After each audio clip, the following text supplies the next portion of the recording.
Olá pessoal, tudo bem com vocês? Na aula de hoje nós vamos montar na prática um quadro de distribuição monofásico. Ele terá o DPS e o dispositivo DR, que hoje nós vamos usar um IDR. Então nós vamos fazer um quadro um pouquinho diferente. Alguns circuitos estarão passando pelo IDR, ou seja, eles terão a proteção do DR, e outros circuitos eles não passarão pelo IDR, então eles não terão a proteção do dispositivo DR. E aí você pode adaptar aí a sua realidade, o que você precisa. Algumas pessoas querem só um circuito protegido, outras querem só um circuito que não esteja protegido. Então você vai entendendo a montagem desse quadro, você vai poder adaptar a sua realidade. Então já dá o seu joinha agora e deixa o seu like nesse vídeo para me ajudar. Então nós vamos para a montagem. Eu vou utilizar esse tipo de quadro que eu acho melhor. Ele tem 4 espaços, ó. Você pode colocar 4 barramentos. Eu já deixei um ligado como neutro, o outro já está ligado ao aterramento, e nesse aqui eu vou deixar o barramento exclusivo para os circuitos que tem o dispositivo DR, que estão passando pelo DR. Então nós temos o disjuntor geral, nós temos o DPS aí agora. Agora em seguida, na sequência da montagem, nós vamos colocar o dispositivo DR, que é o interruptor diferencial residual. Eu estou utilizando somente um DPS, não estou utilizando o DPS para o neutro, porque o meu neutro é aterrado. Mas se você quiser colocar um DPS para o neutro, não tem problema nenhum, vai ser uma proteção a mais. Então aqui eu sempre falo, não deixa o cabo curto, dá uma dobradinha, organiza ele. Aqui eu estou organizando de maneira simples, mas depois nós vamos passar a abraçadeira, vamos fixar ele direitinho. Mas organiza para você ter espaço, se precisar mexer depois, você ter espaço para você trabalhar aí com o seu cabo. Então nunca deixe ele no limite, sempre dá uma ajeitadinha aí. Então aí um cabo que eu vou ligar do disjuntor geral vai passar pro DPS e do DPS já vai alimentar direto o interruptor diferencial residual, o nosso IDR.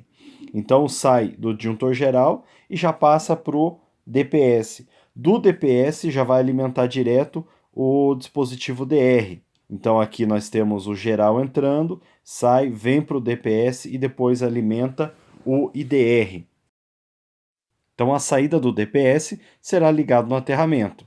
Ou seja, quando ele atuar, ele vai fechar um curto-circuito entre a fase e o aterramento. Por isso que sempre ele deve ser instalado depois do disjuntor geral. Então sempre depois, é isso que a norma nos diz. Porque em caso de falha, quando ele não estiver mais em atividade, ele vai manter o curto-circuito.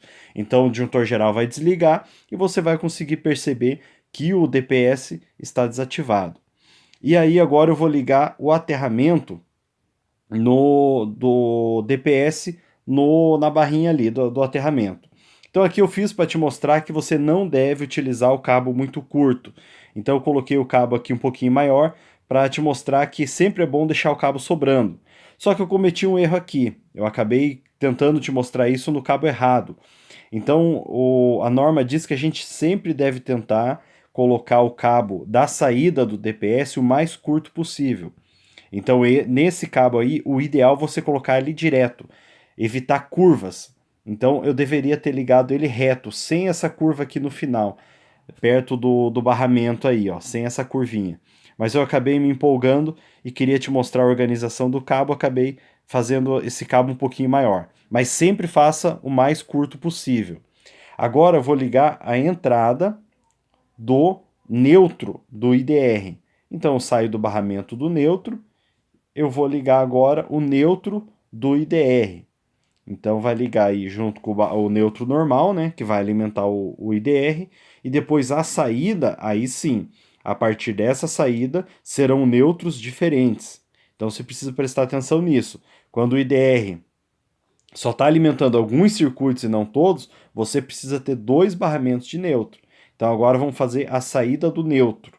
Já fizemos a entrada, agora vamos fazer a saída do neutro. E aí agora, essa saída do neutro que é importante a gente não confundir. Então a partir dessa saída aí, qualquer mistura que eu fizer, pegar um neutro de outro circuito, já vai dar problema.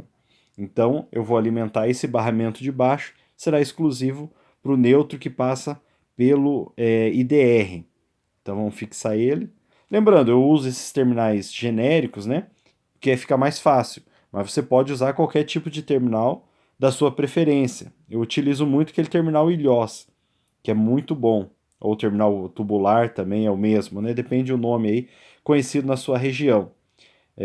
Mas o importante é você sempre utilizar terminal. Eu nunca gosto de colocar esse cabo flexível diretamente no borne. Muitas vezes ele escapa. Então é melhor você colocar sempre utilizar o terminal.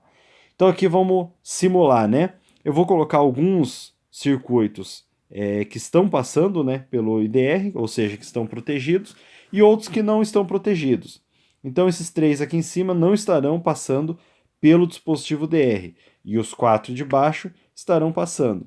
Então vou fazer uma ligação ali do dispositivo DR até os disjuntores, os circuitos de baixo. Eu vou utilizar um barramento, né, que fica muito melhor, e fazer interligação. Ó. Esse aí é um cabinho que eu fiz para ligar. Então ele está saindo do IDR e está chegando, alimentando o barramento pente. Aperta bem as conexões aí para não ter perigo. Então lembrando, esses circuitos de baixo estão protegidos, né? Eles estão passando pelo IDR. Então qual neutro você precisa usar? Sempre esse neutro de baixo que está saindo do IDR. Esse de cima, ele não pode ser utilizado o mesmo neutro. Não esqueça de isolar, né? Você vai isolar todos. Eu estou sem esse isolador, coloquei só em alguns. Você vai isolar todos. Agora vamos fazer o barramento dos circuitos que não vão estar protegidos pelo IDR. Aqui, como é marca diferente, eu não consigo colocar diretamente no mesmo barramento, porque o IDR é da Schneider e o disjuntor é da Siemens. Mas se fosse da mesma marca, eu conseguiria, não precisaria usar o cabinho. Mas como é marca diferente, a gente faz assim, liga o barramento e faz uma conexão com o cabo. Se fosse tudo a mesma marca, a gente conseguiria colocar o barramento direto do IDR até os circuitos que não estão protegidos. Então eu fiz esse cabinho aí com outro terminalzinho genérico, né? Ou terminal domino. Então a gente liga no disjuntor ali, que vai alimentar o barramento, e eu ligo o outro terminal de ponta cabeça juntamente com o terminal que já estava ligado. Então a gente encaixa ali direitinho, ele fica bem encaixado, só abre bem o borne ali, ele encaixa. Depois que você apertou, não tem perigo de dar mau contato, coisa assim, porque ele encaixa certinho, ele é reto, então não tem problema dele dar mau contato. Olha aí, ó, ele encaixa direitinho. Ó. Então é dessa maneira que eu fiz a conexão ali embaixo. Então esses circuitos serão utilizados o neutro comum, que é esse aqui, e o aterramento é comum a todos. Esses circuitos que são do dispositivo DR, você precisa usar o neutro do dispositivo DR. Se você pegar esse circuito e utilizar esse neutro, o DR vai desarmar. Então não pode. Ou então, se você pegar esses circuitos que não estão protegidos e usar o neutro que está protegido, o DR vai desarmar. Agora, lógico, né? Ainda falta organizar os cabos, que tem as saídas, né? Vai ter as saídas todas dos circuitos, e aí você vai organizar o cabo com aquelas abraçadeiras, tudo certinho. E é isso aí. Você viu como não é algo tão difícil de se fazer? Eu já quero também agradecer a Eletrorastro, que me emprestou os materiais para a gente conseguir fazer essa videoaula. Então, se você não deixou seu like, deixe seu like, compartilhe essa aula. Se não é inscrito, inscreva-se no canal e ative as notificações. Um forte abraço e até o próximo vídeo.